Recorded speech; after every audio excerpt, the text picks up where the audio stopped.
Le cours du Bitcoin a clôturé au-dessus de la Kijun au mensuel. Je vais vous expliquer quel impact cela pourrait avoir. La clôture trimestrielle, c'est pour la fin du mois. Les enjeux sont importants au mois de juin et je vais vous expliquer pourquoi. Je commence sans plus attendre avec le Bitcoin contre le dollar en daily. Les vendeurs ont à peine réussi à toucher cette clôture. Ensuite, le cours est venu rechercher sa Kijun et la Tenkan.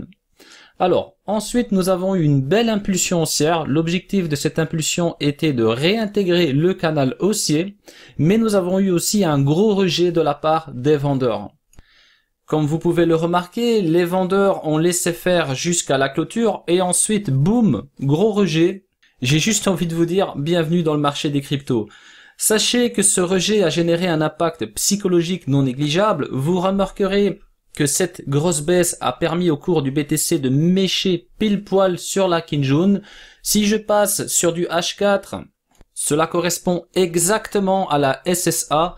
On ne peut qu'apprécier la puissance d'Ichimoku Kimkoyo. Il y a des investisseurs, par exemple non traders, qui tentent des achats sur des supports clés comme la Kijun, comme nous avons de belles distances, etc. Ça leur permet parfois de se réveiller avec quelques petits pourcents de gains en mode facile, mais ça reste quand même risqué en cas de baisse prolongée. Vous avez certainement tous remarqué la divergence baissière sur l'oscillateur RSI. Cette structure que vous voyez ici m'a permis de tracer un second canal haussier. C'est encore trop tôt, mais nous allons peut-être avoir de belles opportunités d'achat et de vente en mode risque minimum prochainement. Par exemple, même si c'est encore un peu prématuré, imaginons que la Kijun vient se balader ici quelque part, pas loin du bas du canal ainsi que de la SSA. Voilà, je pense qu'on pourrait avoir des opportunités d'achat assez intéressantes par rapport au ratio rendement-risque. Même chose à la vente, si on vient buter sur des résistances comme 10 380 $ ou encore une fois, ici donc sur une double résistance, donc le bas de ce canal qui va nous servir encore de repère en daily et le haut de ce nouveau canal haussier. Voilà. Quelques exemples. Maintenant, effacez toutes les obliques et concentrez-vous uniquement sur le support de 8500 $ et la résistance de 10 300 $. Le journalier sera explosif qu'à partir du moment où le cours clôturera au-dessus de cette résistance ou en dessous ce support. Nous sommes dans un range daily avec des variations pouvant aller jusque 2000 $, donc prudence. À ce stade, du moins en daily, ça ne sert à rien d'envisager des résistances beaucoup plus hautes car nous avons eu un gros rejet ici pour réintégrer le canal. Nous sommes toujours sous cette résistance, donc 10 380 $. Regardez, donc il faut vraiment break cette résistance pour envisager ne fût-ce que 11 500 $ ou pourquoi pas aller toucher en mode mèche le haut de ce canal encore une fois. Donc même chose à la baisse, on est toujours à l'intérieur de ce petit canal haussier qui n'est pas encore très pertinent, je vous l'accorde, mais nous sommes quand même toujours au-dessus de la Kijun en journalier. Sachant en plus que le cours est toujours au-dessus du Kumo en daily, donc avant d'imaginer un Bitcoin sous 5000 $, il va déjà falloir rentrer dans le Kumo, clôturer en dessous 8500 $, pour commencer à envisager des supports beaucoup plus bas, comme par exemple 7200 $ dans un premier temps et plus. Donc regardez aussi la lagging span qui nous permet d'avoir de bonnes confirmations. Donc ici, elle nous a permis d'envisager un magnifique rebond technique sur le haut du canal haussier et vous remarquerez qu'elle n'a pas envie de passer à travers le cours. Regardez ici, ça a permis aussi de nouveau d'avoir une belle impulsion haussière en faveur du Bitcoin contre le dollar. Et même chose ici, donc on reste systématiquement au-dessus du cours, là on rentre, mais il y a vraiment une hésitation, on n'arrive pas à franchement traverser le cours, sachant qu'ici nous avons en plus la Tenkan qui vient renforcer cela. Donc pour l'instant on va dire que ça se dispute assez bien, même si nous n'avons peut-être pas un volume très important, mais voilà. Tout ça pour vous dire qu'on a un range assez important entre 8500 et 10 380 $ et qu'il va vraiment falloir break un sens ou l'autre pour avoir une direction, je pense, franche du cours du Bitcoin. En hebdomadaire, je pense que je vous l'ai dit au moins une dizaine de fois, mais si le cours continue de coller contre l'oblique, elle va péter. Vous allez sûrement me dire, oui, mais elle a déjà pété. Exactement, mais le cours n'a pas encore clôturé, d'autant plus que nous avons eu un gros rejet sur ce niveau de prix. Regardez donc cette mèche, je vais retracer ici une petite droite. Donc on n'est pas venu buter pile poil contre, mais on a encore eu un rejet sur ce niveau de prix, en l'occurrence 10 500 $.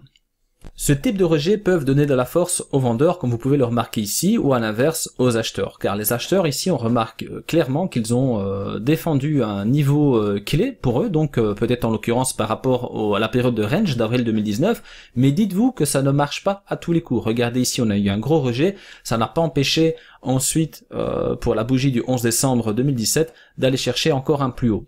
Donc, pour l'instant, ce qu'on peut dire, c'est que cette bougie est toujours en mouvement, donc même si nous avons eu un rejet, nous avons besoin aussi d'attendre la clôture pour savoir si vraiment le rejet aura un impact psychologique dans ce marché, car on peut encore très bien clôturer ici quelque part ou plus haut. Donc par contre, à l'inverse, si on clôture à 8500 $, là l'impact pourrait être très fort, car là ce sera pas juste un petit rejet, on a quand même le Bitcoin qui est monté jusqu'à 10 400 $, on clôture à 8500 $. Bon, ça peut paraître extrême pour beaucoup d'entre vous, mais c'est un exemple, Là, je pense que psychologiquement, voilà, ça peut avoir un impact sur le Bitcoin. Pour l'instant, on n'y est pas. Pour cela, nous avons besoin d'attendre la clôture hebdomadaire. La lag span est toujours encerclée entre la Tenkan et la Kinjun. Elle a plusieurs obstacles, que ce soit à la hausse ainsi qu'à la baisse. Par exemple, à la hausse, il y a bien évidemment la Kinjun, mais aussi la droite. À la baisse, il y a la Tenkan, le cours, etc. Donc n'oubliez pas que c'est elle qui nous donne des confirmations, elle tient compte uniquement des clôtures, car quand le cours ici il est monté à 10 500 $, on était bien évidemment au-dessus de la Kijun, mais regardez maintenant où se situe la lag span. Donc voyez un peu l'importance des clôtures par rapport au point jaune que j'ai pincé sur ce graphique, et vous comprendrez que c'est vraiment ça qu'il faut regarder. Et la lag span, en plus, elle nous donne vraiment des confirmations très intéressantes, que ce soit à la hausse ou à la baisse. Donc prudence avec les impulsions haussières, ou si nous avons de gros retracements, c'est comme ici. Je vous l'avais dit, donc la lag span n'a pas confirmé le mouvement haussier ici. Attention, ça peut retracer. D'ailleurs, c'est à l'époque où je vous avais partagé mes targets d'achat, donc 8 000 et demi, 7 000 et demi, 6 000 et demi. Et quand ça a fort chuté ainsi, peu importe le contexte, je vous ai dit, si la lag span ne traverse pas le bas du nuage, arrêtez avec vos 1000 $, 2000 $, etc. Il faut absolument que la lag span donc passe en dessous. Alors pendant un moment, elle était en dessous le Kumo, mais regardez, elle a tenu compte uniquement des clôtures, donc nous n'avons pas eu de confirmation baissière pouvant nous indiquer des supports tels que 3000 ou 2000 ou 1000 $, ou tout ce qu'on a pu entendre à l'époque. Donc là, même chose, nous avons besoin de sa confirmation pour vraiment y aller avec beaucoup plus de certitude. Nous sommes toujours en hebdomadaire, mais si maintenant j'enlève Ichimoku Kimkoyo et que je convertis le chandelier japonais en une droite, nous nous apercevons directement que nous sommes pile poil contre une résistance clé. Nous avons aussi un support solide à 8700 $. Tout ça pour vous dire qu'avant de vous fixer des objectifs à 11 500 ou 6 800 $, vous devez vous assurer de franchir les niveaux clés qui vous permettront d'augmenter les probabilités de votre plan. On a eu un double bottom ici. Et nous pouvons aussi très bien avoir un double top, donc prudence pour les bulles. Personne ne voulait l'entendre ici. Ici c'était la folie, souvenez-vous. Car ça ne faisait que monter, ça monte, ça ne va pas arrêter, on va aller chercher 20K, 40K, 100K, 1 million, etc. Et pourtant on a eu un double top, boum, c'est reparti. On a même pu clôturer ici 5300 $. Donc, prudence. Maintenant, pourquoi je vous ai partagé ce graphique? C'est pour vraiment vous donner un graphique épuré avec le moins de signaux possible. Car quand vous avez des bougies qui vous donnent des signaux, des indicateurs, hein, moi je vois des graphiques, vous savez, il y a 5 oscillateurs ici, il y a les bandes de Bollinger, il y a Ishimoku, il y a les points de pivot, enfin voilà, vous avez trop de signaux. Et quand on a trop de signaux, ça devient contradictoire. Alors je ne vous dis pas qu'il faut trader avec un graphique comme ça, avec une simple droite, mais sincèrement, quand vous regardez le graphique ainsi, vous pincez juste les points clés, comme je l'ai fait ici, et qu'est-ce que vous remarquez? Oui, ici on a eu un break, mais on est dans le marché du Bitcoin, ne l'oubliez pas, le marché du Bitcoin, c'est pas l'analyse technique, c'est pas parce que vous allez être bon en analyse technique, c'est pas parce que vous allez pouvoir tracer des droites, utiliser des indicateurs, que ça y est, c'est terminé, vous allez faire 100% de réussite. Il y aura toujours une marge d'erreur. Donc ça, par exemple, ça montre bien qu'on est venu briser un niveau clé, et ensuite on a eu un rejet, regardez. Après, souvenez-vous, c'était assez particulier ici. Donc théoriquement, on devait peut-être aller chercher un niveau un petit peu plus haut, comme les 11 500 $. Bon, toujours est-il, dites-vous que ici, on est dans une zone très importante. Regardez les points clés que j'ai tracés. On est à l'intérieur. Donc, pourquoi imaginer en ce moment donc 14 000 $, 16 000 $, etc., vu que nous sommes toujours ici? Si maintenant nous intégrons cette zone, ok, nous pouvons viser 11 500 $. Même chose à la baisse. Alors, j'ai peut-être été très bas ici d'un coup. Nous avons bien évidemment des supports, on peut le remarquer notamment avec le chandelier japonais, que ce soit en hebdomadaire, en daily, etc., beaucoup plus haut. Mais regardez un petit peu ce genre de graphique de temps en temps, ça vous permet d'identifier des points clés qu'on ne voit pas forcément sur un graphique fort chargé. En mensuel, voilà, je ne peux pas vous dire le contraire, c'est une belle clôture. Là, regardez, on clôture exactement au-dessus de la Kijun. Enfin, quand je dis exactement, c'est vraiment un chouïa au-dessus. Ensuite, on a encore une belle impulsion haussière donc pour le mois de mai. Donc le mois de mai a été haussier. On a même été encore une fois testé donc plus de 10 000 $, donc les fameux 10 000 $ symboliques. On a donc en l'occurrence percé la SSB ici du graphique du Bitcoin en mensuel avec Ishimoku. Et on a donc cette nouvelle bougie du mois de juin qui commence avec beaucoup de volatilité, où là on vient chercher encore un plus haut. Maintenant, comment devons-nous interpréter cela? Alors très bien. Là, on peut dire que les acheteurs ont avec eux une force assez intéressante, donc je parle bien évidemment de la Kijun à 8 500 $. Ce n'est plus juste une percée, là c'est vraiment une clôture au-dessus. Donc 8 500 $, maintenant, vous dire, ça y est, on n'ira plus en dessous, je ne vous le dirai pas car tout est encore possible. Croyez-moi, surtout en daily, on peut très bien même aller chercher un support très très bas et ensuite clôturer pile poil au-dessus de la Kijun ici pour la fin du mois de juin. Donc vous savez que nous sommes dans le marché du Bitcoin, c'est très très volatile, donc tout peut se passer en une bougie, en une journée même ou encore en une heure. Vous l'avez déjà pour les anciens, souvenez-vous en 2017 ou encore en 2018, on a eu des journées assez folles. Mais moi j'attire votre attention surtout c'est sur la clôture historique du Bitcoin, en l'occurrence 13 800 $. Et ici donc souvenez-vous cette grosse impulsion haussière qui nous a permis d'avoir une clôture en mensuel à 10 700 $. Bon là je suis peut-être pas précis, mais ce que vous devez surtout regarder c'est que regardez cette mèche, elle est venue buter pile poil contre cette clôture. Donc ça ce n'est pas anodin, ça c'est vraiment la psychologie des marchés. Je continue. Maintenant l'objectif pour toutes les personnes qui ont envie que ça monte cette année, par exemple les mineurs, les holders, les investisseurs qui perdent patience maintenant depuis 2018, depuis la vague baissière, votre objectif c'est de clôturer ici au-dessus la SSB. En l'occurrence, je pense qu'on est plus ou moins sur les 10 000 $. Voilà.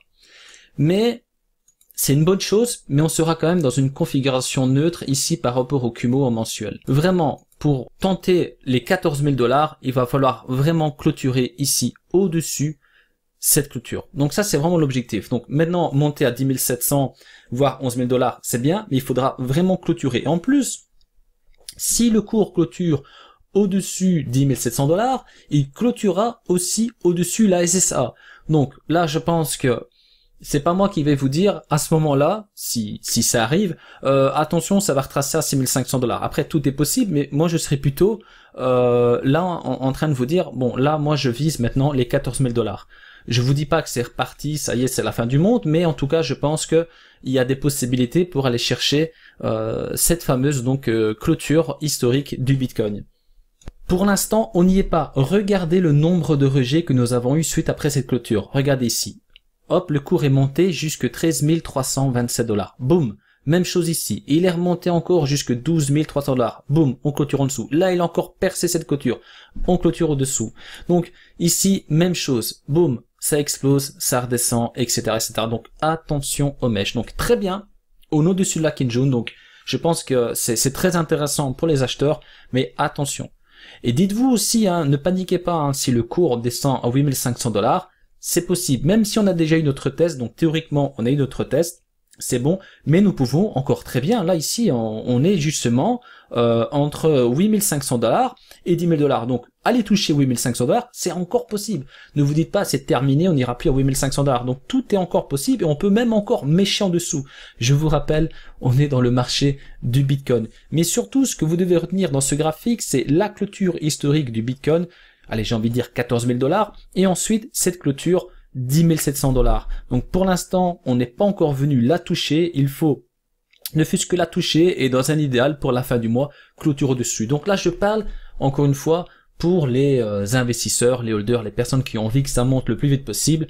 Mais voilà, vous devez encore attendre d'avoir des confirmations pour envisager un gros retournement du Bitcoin. Pour l'instant, on n'y est pas. C'est un marché où il faut faire preuve de patience, surtout si c'est pour du long terme. Par exemple, pour nous les traders, c'est très bien. Il y a de la volatilité, donc nous on est content que ça monte, que ça descend, c'est ce qu'on a envie. Maintenant, quand c'est pour de l'investissement, dites-vous qu'ici, voilà, on peut avoir de très fortes poussées, mais c'est pas ça qui va vous garantir que ça y est, c'est reparti, tous the moon. Donc, on peut très bien ranger ici entre ce support et cette résistance encore pendant des mois. Et ensuite, par exemple, ici, break, quelque part en fin d'année, avec des confirmations ici derrière. Je vais terminer avec du trimestriel, car nous arrivons tout doucement à la prochaine clôture trimestrielle, en l'occurrence le 1er juillet prochain. Qu'est-ce que vous voyez sur ce graphique? On ne voit pas grand-chose, et c'est ça qui est intéressant. Car là, nous avons vraiment des signaux très puissants. Alors, je vous explique. Encore une fois, nous avons ici donc la clôture historique. Là, on est à 14 000 $. Ensuite, vous remarquerez qu'on est venu toucher cette clôture. Alors, on a une nouvelle clôture très importante, donc due à cette impulsion de avril 2019, ou plutôt du trimestre, du deuxième trimestre de l'année passée. Donc, cette clôture, elle est à 10 700 $. On a un support très important ici à 6 339 $. Et regardez, on a un bloc de béton. Alors, on est venu chercher le haut, le bas, le haut, le bas, etc. Donc, ce que nous avons besoin pour le mois prochain, c'est soit de clôturer ici au-dessus pour tenter d'aller chercher la clôture historique, ou soit clôturer en dessous, donc avoir une porte en bas pour aller chercher des supports plus bas. Donc, si nous clôturons ici à l'intérieur de ce bloc en béton, il faudra encore attendre avant d'avoir de grandes confirmations haussières ou baissières.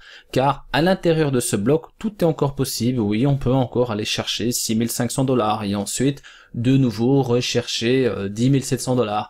Et on peut jouer comme ça pendant des trimestres, pourquoi pas. Il y a certains même analystes qui pensent que ça va jouer comme ça pendant des années. Donc moi, ce n'est pas mon avis du tout, donc je pense qu'à un moment donné, voilà, le Bitcoin doit reprendre de la valeur. Après, il y a des freins tels que les CME, j'en parlerai prochainement, comme je vous l'ai promis donc dans ma précédente vidéo. Mais voilà, en tout cas, d'un point de vue technique, pour sortir de ce bloc, il faudra donc forcément une clôture au-dessus ou en dessous. Merci à toutes et à tous pour votre attention. Comme d'habitude, le petit pouce bleu si la vidéo vous a plu. À très bientôt. Restez prudents sur le marché.